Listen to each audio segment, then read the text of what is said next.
Hello, I'm Harry Hobson, President and CEO of Plymouth Harbor. And I'm Karen Novak, the Administrator for Strategic Health here at Plymouth Harbor as well.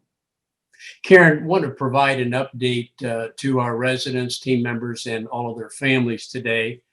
I'd like to, of course, give our routine campus update as it relates to residents and team members. And then what I'll do is talk a little bit about this coming Monday, which is the 25th of January, as we go into round two of phase two of our vaccination process. So, Karen, let's go ahead and begin with our campus update.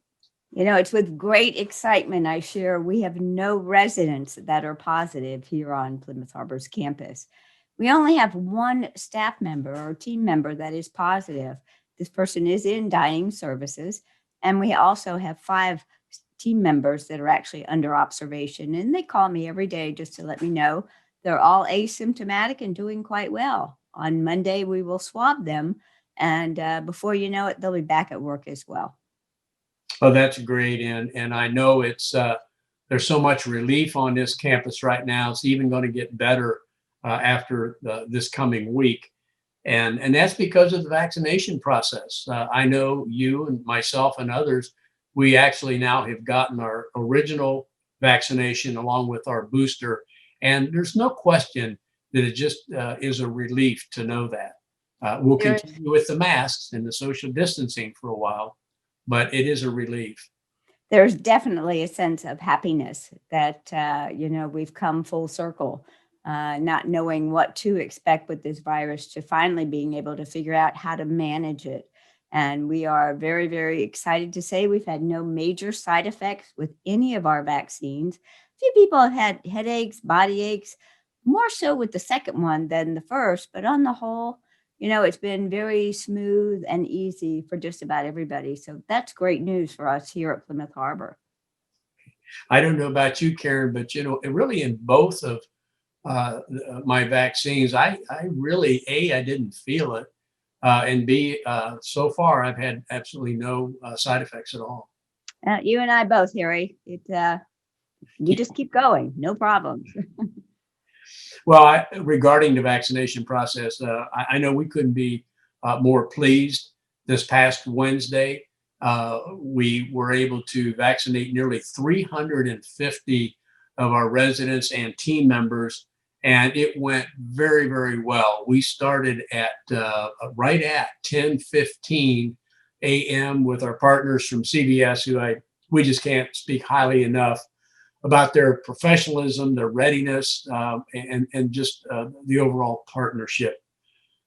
We started at 10:15, and on the most part, we were finished with all 350 by just a little bit before 5 p.m. So it was a good day, and we're expecting another one this Monday on the 25th. Now, on Monday, it's going to be similar.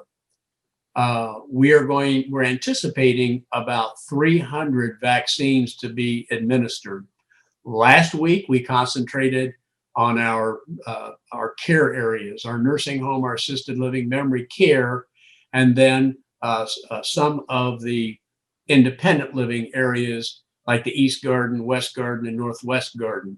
Now, what we're going to do on this Monday is we will continue the vaccination process. And again, on the most part, these are all boosters. It'll be their second vaccine. And that will include a few folks that from the areas that I just mentioned who had only received their first vaccine, they'll receive their booster. But the day will be dominated by our North Garden and Tower residents, along with some more team members. So as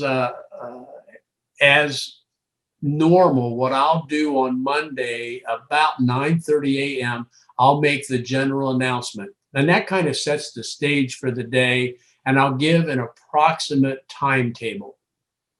And for example, I'm expecting that we will begin the North Garden approximately 10:15 to 10:30 a.m. And then I'll proceed in an ascending order in the tower, the 25-story tower. And I'm anticipating, once again, North Garden beginning 10:15 to 10:30, and then we'll begin with the tower somewhere around 11:15 to 11:30. And we expect to be finished with all of our tower residents by approximately 2 to 2:30 p.m. Then at that point, we will move on to our team members. They've all been queued up for this, and we'll begin that process about 2:30. That'll also include members of our Board of Trustees. And we expect to conclude the day about 5 p.m. Now, I'll do it as I've done before. Following the 9:30 announcement, I'll be coming back out specifically. I'll come back out specifically, then inviting the North Garden residents to proceed to the cafe area in the tower.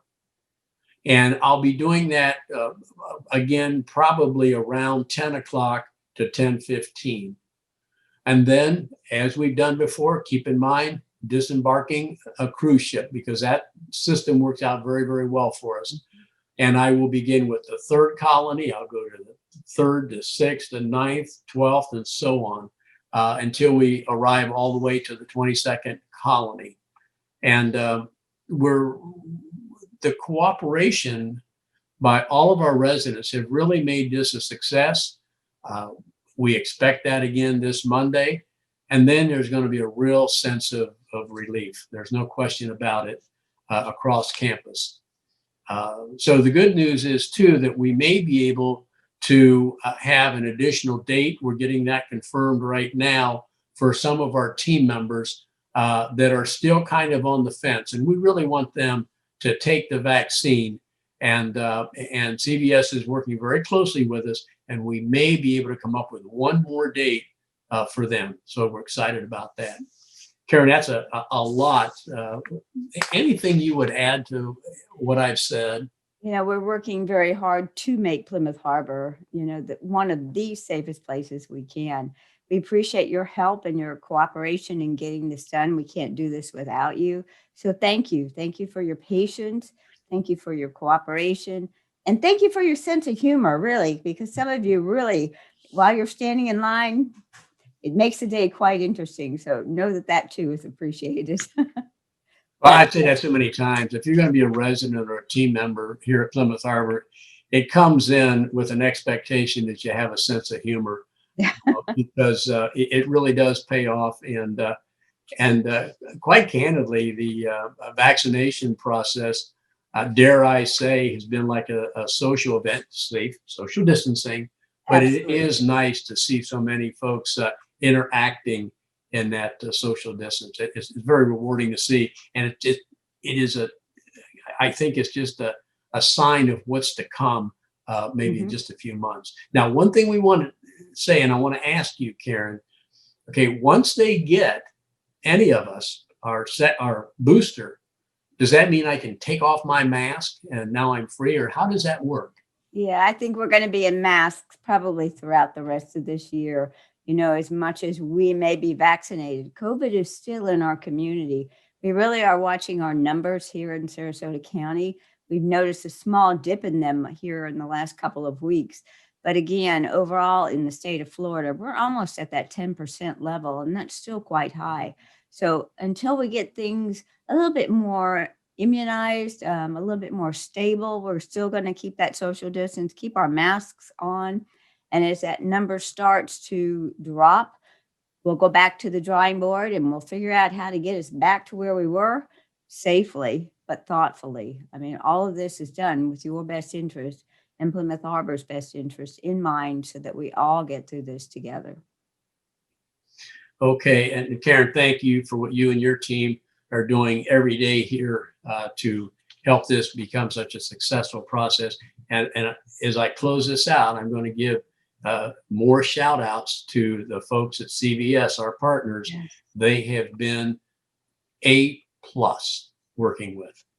Absolutely. And it's just not even their professionalism. They are truly very kind people. And to see them working with some of our special needs residents, they are just so endearing. I mean, they are the human aspect of taking care of people. And they were doing that so beautifully this week. It was quite impressive to see. So again, we're very, very thankful for CVS. Well, Karen, as we begin closure to this video today, would you like to take us to the conclusion with your social distancing speech? Absolutely. We want to remind you to keep that social distance, that 6-foot perimeter around you at all times. Hit those high contact areas with those antibacterial wipes. Remember to wash your hands quite frequently during the day and the night too. Most of all, though, when something such as a tool like a mask can really save a life, please remember to don your mask. It could save your life, it could save your loved one's life, but it sure is going to help us here at Plymouth Harbor make it a safe place. So remember to don your mask. Okay, Karen, that brings conclusion to this video. So it's time for us to don our masks.